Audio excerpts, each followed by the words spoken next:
Ackland. Come on, get on board. We're going for a train ride with some of Roy's folks.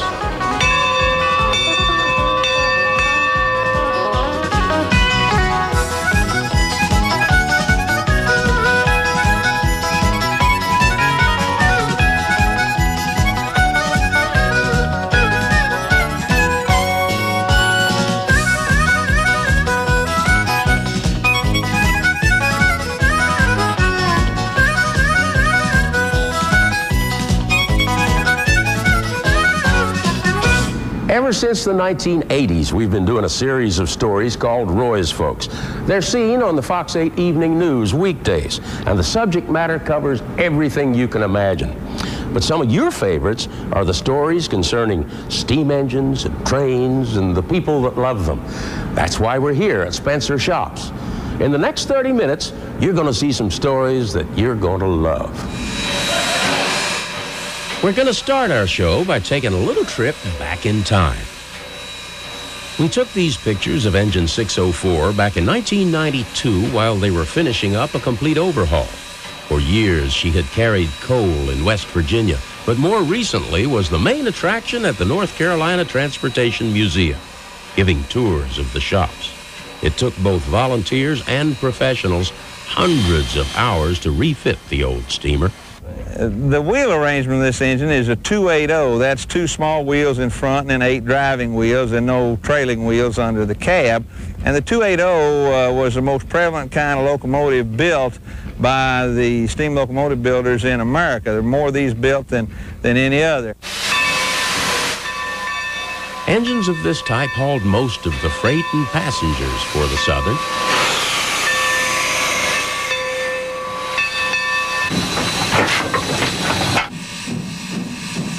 The giant engine is huffing and puffing around the historic Spencer Shops again, with the exception of a couple of maintenance months in wintertime. History's a whole lot more fun if you can experience it. And here, you can. It's easy to see why this place is becoming so popular with the public, and it's becoming more popular all the time after spending 2 years and over $8 million in renovations. The centerpiece of the renovation, and where most of the money was spent, is the old roundhouse, called a roundhouse because it's centered on a turntable with tracks to the bays like the spokes of a wheel. Here, steam engines and diesel locomotives were overhauled and serviced. Originally, the shop floor was made of wooden blocks. You can see it's been restored here. They were easy on the feet, and if you dropped a tool, it didn't break. But as you can imagine, it would be expensive to restore the whole building this way, so they used concrete and just made it look like wooden blocks. In its heyday, Spencer Shops and the adjacent rail yard had thousands of employees. We was like a big happy family. We had a lot of fun. We got the work done. J.B. Harrington was once an engineer here and has pulled many a locomotive inside for service. He's really tickled with the renovation, especially the exhibits showing how life was back in its heyday. What I like about it, we're the bridge between the past, today, and the future. And the future is bright for Spencer Shops, with a brand new museum to display the hardware and history of railroading, and a shop that's back in service again. When old engine number 1925 first came to Spencer Shops, it was in pretty bad condition compared to what it is today. For a long time, it was just a boiler here and a frame here. You know, we used to say, you know, that it was literally scattered all over the place, and it was. It took thousands of hours of volunteer work to get the Shay, as it's called after its designer, back in one piece. It's come a long way since it arrived here at the Roundhouse back in 1988. And now, after years of putting the Shay back together, there's only one thing left to do. Take it outside and fire it up. It usually try to take around 3 hours to bring it up to operating steam pressure, because you got all this steel that's cooled off, and you don't want to heat it up too fast. And as the old engine comes back to life, there are a few butterflies. It's like you get in the car backing out of your garage. Once you turn around, get out on the street and get going, then you kind of settle down into it and you feel comfortable now. Now, if the Shay looks a little funny to you, there's a reason for that. The engine is different. It's designed to haul heavy loads over steep grades, and this one used to haul logs in Graham County. All the wheels are driven, so it gets good traction, but on the downside, it's slow. Max speed is 18 miles an hour. So what? To anyone who loves steam engines, even this slow-moving, funny-looking old puffer can make your heart beat a little faster.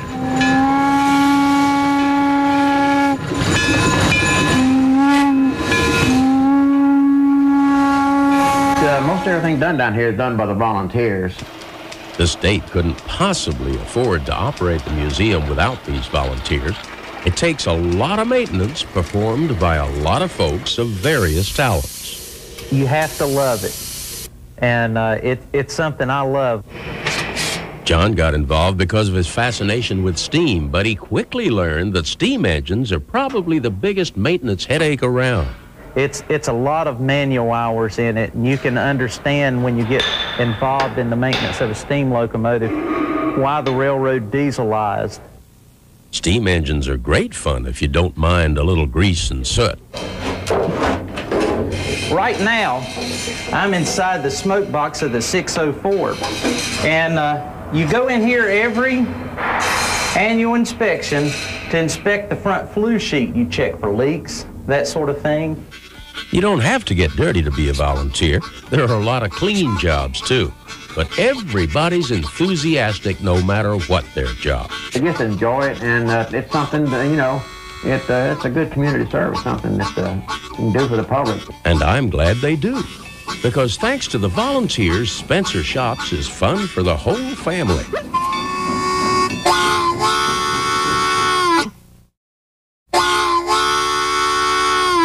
Hi, we're back. Train lovers come in all sizes, and so do their trains.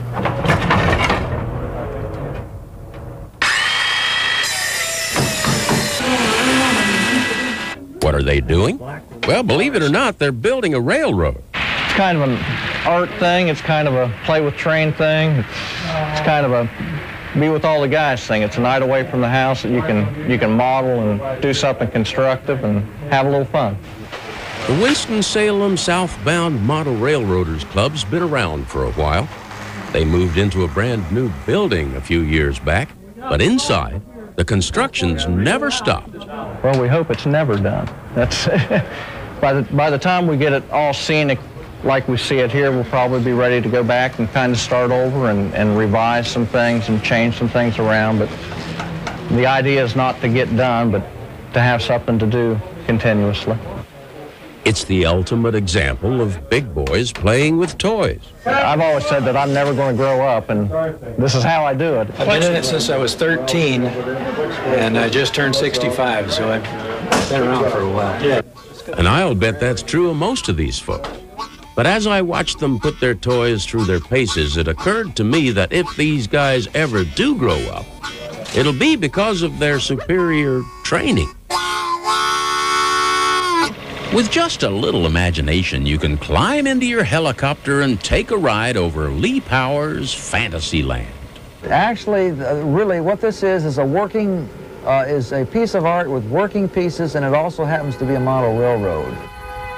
It really is a work of art done in delectable detail and ranging from the real to the surreal. Most layouts are HO gauge. This N gauge is half that size and takes a lot more time to finish.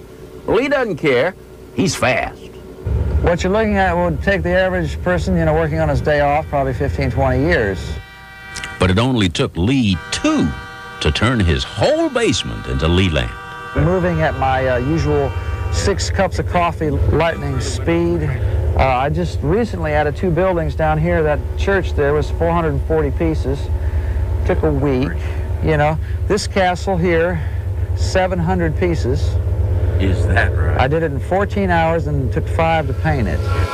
And would you believe that all this started as a simple little project with the kids? I might have a compulsive addictive personality. I've been told that.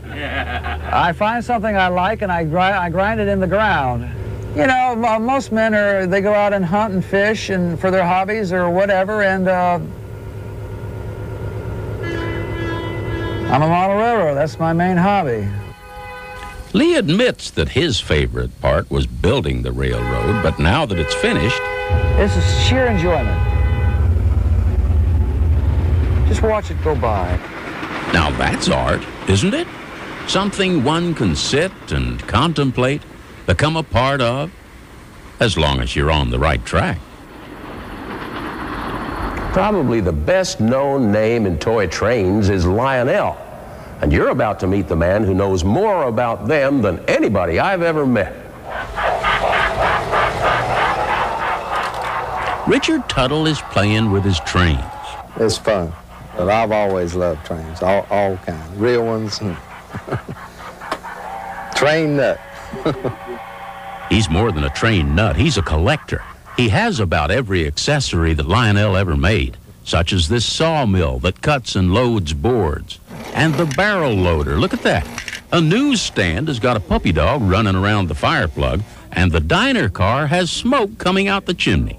Every time I start running trains, he starts cooking hamburgers. That building's on fire right there.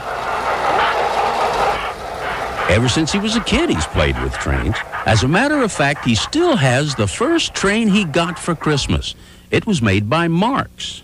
And one reason I always wanted Lionel trains is the guy up the street, he got a Lionel and I got the Marx, but the Lionel had some accessories with it that I liked. I told him someday I'd have a Lionel train, and I got them now. He sure does. He's got engines and cars and cabooses all over the place, and a large collection of circus stuff. Circuses kind of go with trains, you know. Plastic-filled buildings, that's another thing he's collected. You know, a kid could play with this stuff forever. I love it. Toys may come and toys may go, but Richard Tuttle's toys will always be on track.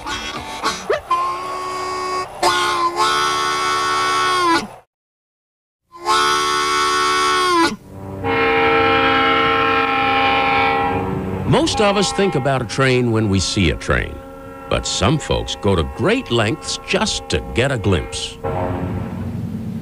Looking a bit like a train robber of the old Wild West, Bob Lone is patiently waiting for a train. Not to rob it, but he does plan to shoot it. We often compare going out to get video shots of trains to hunting. I mean, we to a great extent stalk the prey. We never know for sure when they're coming. We try and get in position. A lot of it has to do with light and how fast the train's going. A lot of factors, almost like trying to catch an animal, somewhat unpredictable. Bob has a video production company and specializes in trains, including the people and places involved with the railroad. We caught up with him at Saluda, North Carolina, located at the top of a steep grade. And Saluda grade at 5% is by far the steepest railroad grade in the U.S. And we've done now 4 videotapes that emphasize Saluda grade, and they've been very well received. People are interested in the dynamics of how you get trains up and down, especially the heavy trains they operate here, how you get them up and down the mountain. Up just out of sight, just barely out of sight up there, he'll pass a point, and if he's got the train under control at that point, then the operator will throw the switch and he'll go down the main line down here. If not, we move over a little bit quickly.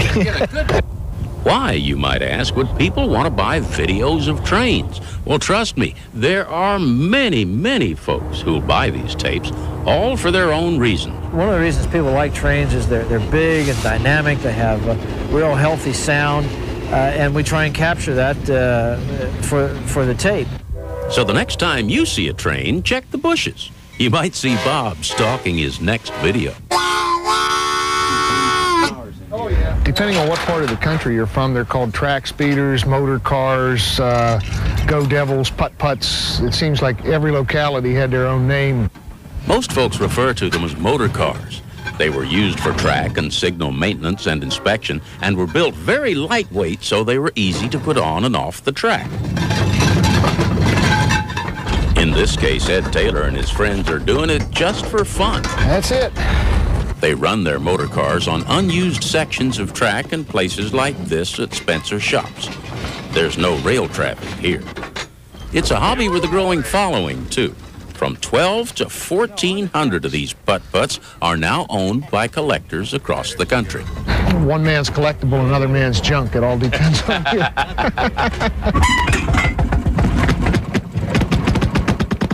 So with a hiss, pop, and a sputter, away we go.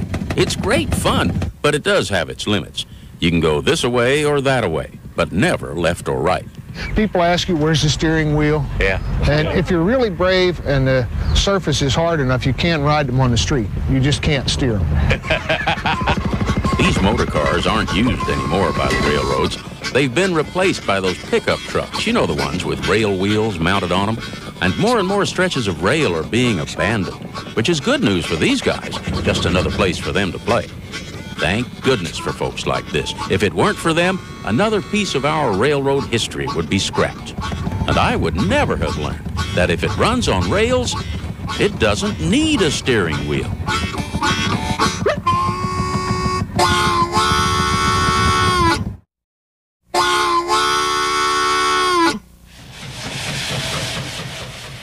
When she pulled into Salisbury Station to spend the night, the giant steam streamliner rumbled and hissed even at rest. With the approach of daylight, the crew began to coax the giant awake, turning on the blowers and feeding her a breakfast of coal until finally, testing the air with a howl, she was ready to go. Normally, the folks who gather to gawk will ooh and ah and laugh and point, but this crowd was more subdued. You see, they knew they were witnessing the end of an era. Engine 611 was making her final run. They're going to put it up and put it in a museum, which is a sad thing, really, because it's like a living thing. As she made her way up the line toward her final resting place in Roanoke, that sentiment was echoed as loudly as her whistle. I do get teary-eyed because of something like this. It's like losing a loved one. Folks made their own souvenirs by placing coins on the track, hoping to find them after the engine, weighing almost 1 million pounds, had flattened them. Lucky charms, as reminders of a time when engines like this swiftly took goods to market along with the people that would buy them, and made the whole idea of travel an adventure the likes of which we'll never see again.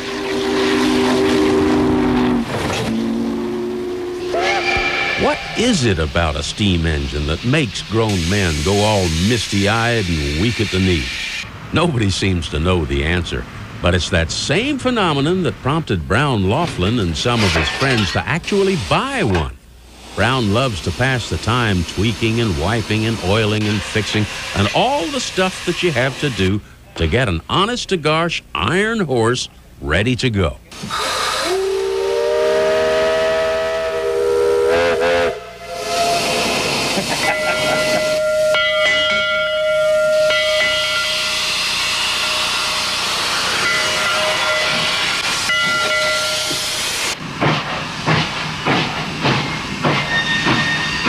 Howard Latham's the man who herds the handy-dandy around the 1.5 miles of track most of the time, and train driving's a newly acquired talent for him. You see, I never was really an engineer. I mean, I'd never been on a train hardly until we bought this. I think maybe if I'd have went in and been an engineer, that probably the thrill of doing it would not be like it is now. You get a thrill, for instance, when a spark from the firebox sets the tracks on fire. Stomping out fires is a lot of fun, but around here, it's just one of the ways to let off steam. This is a real good relief to come down here and put on your coveralls and just go to hard work, just working hard. You forget about all your worries. Now, if you've got some troubles you'd like to forget, ride the train at the old Threshers Reunion at the Denton Farm Park. It'll definitely help you get back on track. Did you ever notice how some folks just really don't want to grow up? Take Dub Ingold, for instance. He's at his happiest when he's at the throttle of his miniature steam engine.